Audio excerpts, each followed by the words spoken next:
Ever heard of a rock legend trying to end his own band in court? Yeah, that actually happened with Pink Floyd. Let me tell you what went down. In 1985, Roger Waters, the voice behind a lot of Pink Floyd's biggest hits, decided to leave the band. But he didn't just walk away, he tried to shut the whole thing down. Waters said it was wrong to keep using the name Pink Floyd without him. He even compared it to the Beatles going on without John Lennon. He called it sacrilegious. He sued his former bandmates, David Gilmour and Nick Mason, trying to stop them from continuing.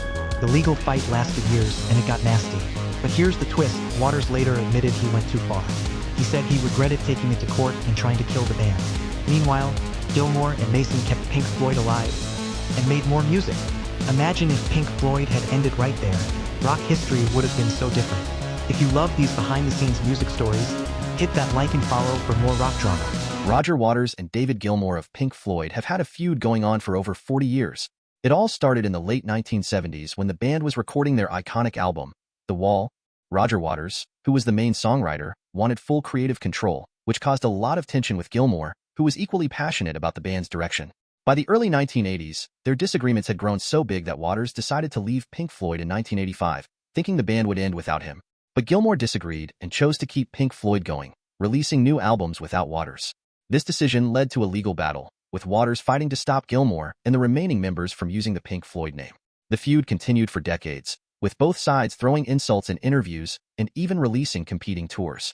Even when they reunited briefly for charity in 2005, the tension was clear. Their feud became a part of rock history, symbolizing how creative differences can push legendary bands apart, even as their music continues to inspire millions.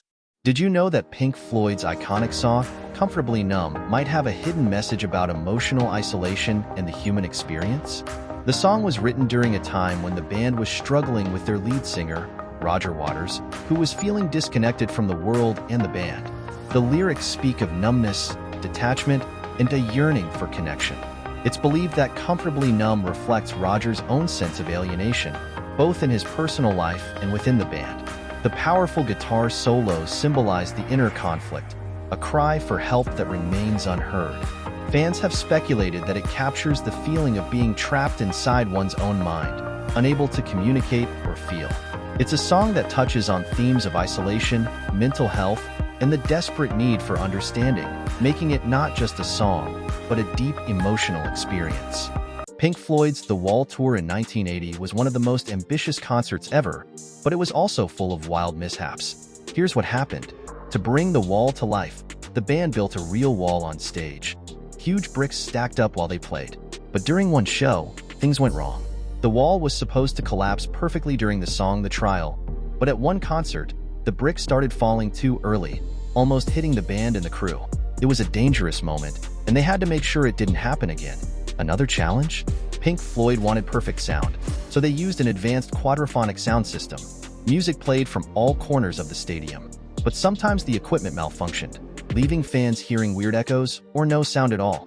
Despite the problems, the tour was a huge success. These mishaps became legendary and showed how Pink Floyd pushed the limits of what a rock concert could be, creating unforgettable shows even when things didn't go as planned. Syd Barrett, the original creative force behind Pink Floyd, didn't just leave the band, he faded out of it in the late 60s. So it wasn't just in Pink Floyd, he was Pink Floyd. He wrote most of their first album, created their trippy sound, and had this strange, magnetic presence. But things got dark fast. Syd started using a ton of LSD, like constantly, and something in him began to change. He'd show up to gigs and just stare at the audience, or strum one chord for the entire show. Sometimes, he wouldn't show up at all. One day, the band was driving to a gig, and someone asked, "Should we pick up Syd?" And another said, "Let's not." That was it. They just stopped including him. They brought in David Gilmour, kept going, and never officially fired Syd. He never officially quit. He just disappeared from the band and from the spotlight. Later, he moved back home, shaved his head, and lived quietly, painting, gardening, barely speaking to anyone. Pink Floyd's Wish You Were Here, it's about him, the genius who burned too bright and drifted away. Here's a story about Pink Floyd that sounds almost too strange to be true. The day their missing man, Syd Barrett, showed up at the studio. In June 1975, Pink Floyd were at Abbey Road Studios, working on their album Wish You Were Here. The band was recording Shine on You Crazy Diamond, a song written as a tribute to Syd Barrett, their original frontman who had left years earlier because of mental health struggles. Suddenly, a heavy-set, bald man with shaved eyebrows walked into the studio. At first, nobody recognized him, not even his old bandmates. He stood quietly, holding a plastic bag, and listened as they played back the song about him. It took several minutes before anyone realized. It was Syd Barrett himself, the crazy diamond they were singing about. Roger Waters, the bassist, was so shocked he cried. The whole band was stunned. Syd barely seemed to understand what was happening, and after a short, awkward visit, he left as mysteriously as he'd arrived. They never saw him again. To this day, that moment feels like a ghost story in rock history. The missing man returning just as his band was saying goodbye to him in song. Did you know Pink Floyd's Animals album was inspired by George Orwell's Animal Farm? Orwell's book showed how power corrupts, using pigs, dogs, and sheep to represent different classes in society. Pink Floyd took this idea and made it their own. In Animals, the pigs are the greedy rulers, the dogs are the ruthless enforcers, and the sheep are the blind followers. The lyrics attack politicians and the system, much like Orwell's book. The album's dark tone and angry lyrics made it different from their past work, but it became a cult classic. Even the album cover, featuring a floating pig over a factory, was a statement on power and corruption. So next time you listen to Animals, remember, it's not just music. It's a powerful message. The album art for Pink Floyd's Dark Side of the Moon is one of the most famous in music history. But do you know how it was created? In 1973, Pink Floyd asked the art team Hypnosis to design the cover. The band wanted something clean, modern, and symbolic. No photos of themselves, just pure art. Designer Storm Thorgerson came up with the idea after seeing a physics book showing light passing through a prism. The final image, a beam of white light turning into a rainbow, represents the band's powerful, colorful sound and their exploration of deep human emotions. The black background was a nod to simplicity and mystery, while the prism symbolized clarity and connection. What's even cooler? The band immediately loved the design, and they didn't even look at the other options. Today, it's not just an album cover, it's a cultural icon.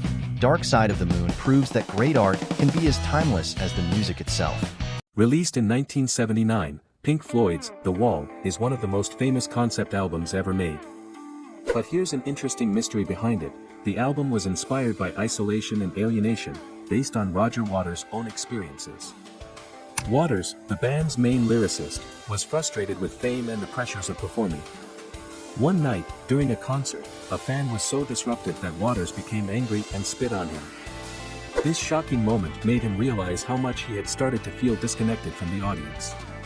That's when the idea for The Wall was born. The wall in the album represents an emotional barrier that people build to protect themselves from pain, but, in the end, it traps them in loneliness. The character in the story, Pink, is partly based on Roger Waters' life, mixed with the trauma of World War II, which had deeply affected him. The mystery and depth behind The Wall show how personal struggles can lead to some of the greatest musical creations.